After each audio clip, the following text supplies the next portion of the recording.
Lão sao trường hè một ngọc ca, lão sao trường hè thao thao.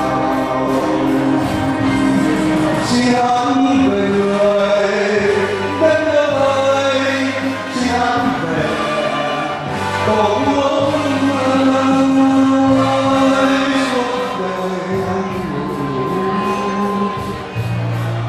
gửi trái đào bạn giàu người yêu chẳng cùng với mọi người hay. Xin hắn về người đất nước ơi, xin hắn về tổ quốc ơi, mấy mùa lần cuối cùng khi nào chưa lo đời đã ra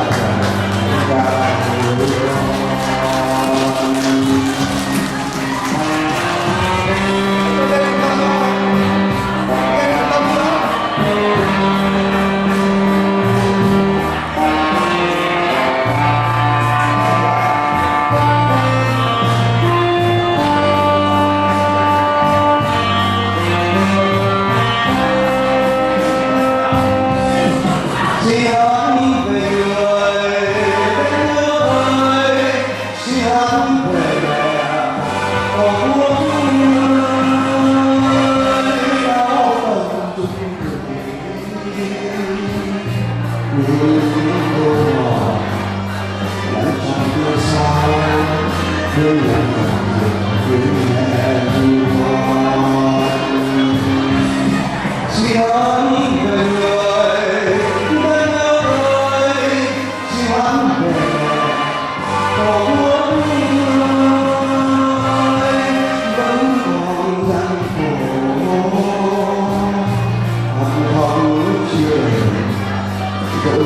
để không bỏ lỡ những video